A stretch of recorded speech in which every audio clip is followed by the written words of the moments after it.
What if you went to sleep in your own bed and woke up in a different country? No visa, no flight, no explanation, just there, alone, lost. This is the story of Uche, a 27-year-old Nigerian mechanic who went to bed in Enugu and woke up in London through the power of black magic. But what if I told you he may never return? Uche had always been a dreamer. At 27, he spent his days working as a mechanic in the heart of Enugu, fixing cars under the scorching sun, hands coated in grease, sweat dripping from his brow.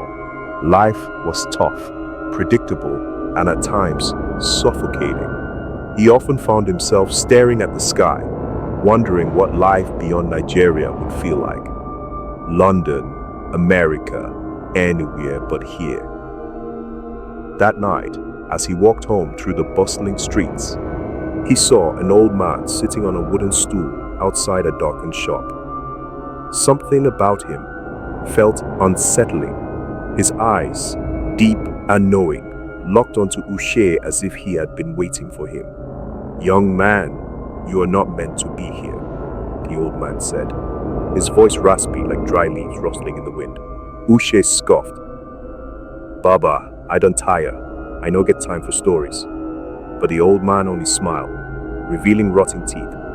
"I can give you what you desire. A new life. A fresh start." Uche hesitated. It was the kind of offer that felt too good to be true. "How?" From within his tattered robe, the old man pulled out a small black amulet. It shimmered faintly under the streetlight, as if alive. "Wear this when you sleep. Before dawn, your fate will change." Uche laughed nervously. "Now, Juju?" The old man didn't answer. He simply placed the amulet in Uche's palm, patted his shoulder, and disappeared into the shadows. Skeptical but curious, Uche took the amulet home. That night, lying on his thin mattress, he held it tightly, wondering if fate had finally given him a way out. What if it worked? What if he really woke up in another life? His eyelids grew heavy, and soon he drifted off to sleep. The cold woke him. His body shivered violently, and when he opened his eyes, his breath formed small clouds in the freezing air.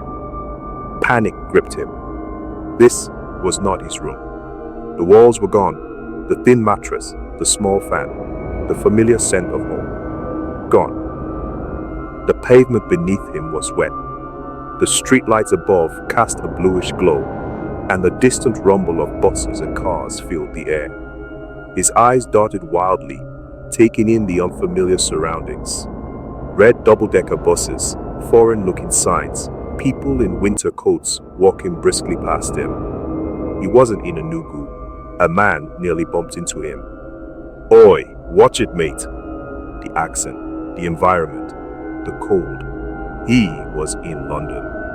Uche's pulse raced. He scrambled to his feet, checking his pockets. His phone was still there.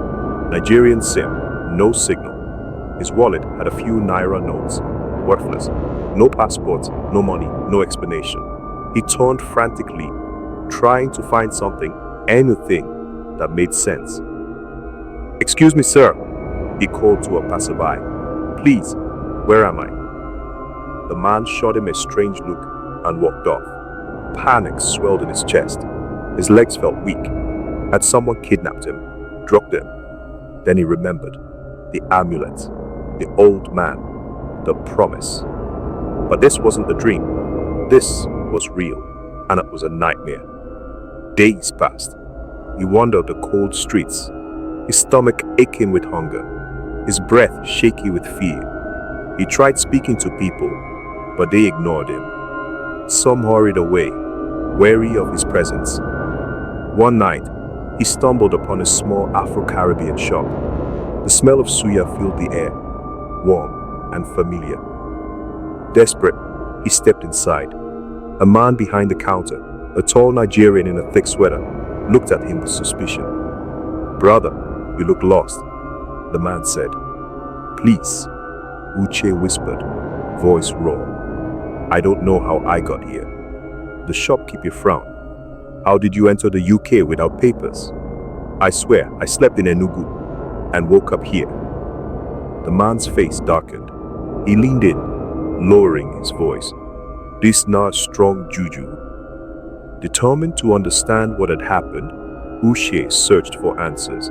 He slept in parks, begged for food, and used free Wi-Fi in public spaces to find someone, anyone, who could help. One night, he found an old Nigerian spiritualist in Peckham. The moment she saw him, she gasped, "Ah, you were sent here through a ritual." Uche's heart pounded. Sent. Yes, she whispered. Someone performed a dark ceremony. They sacrificed something or someone to send you across worlds. A blood price was paid. His mouth went dry. Who? Why? She shook her head. Only the one who sent you can bring you back. Or you must offer something in return. His mind raced. Who had done this to him? And why? Was this a gift or a curse? Could he go home, or was the price too great? He thought of his mother, his home, the warm streets of Enugu. But then he looked around at the towering buildings, the city that didn't care whether he existed or not. For now, he was trapped between two worlds. And the real horror, he might never return.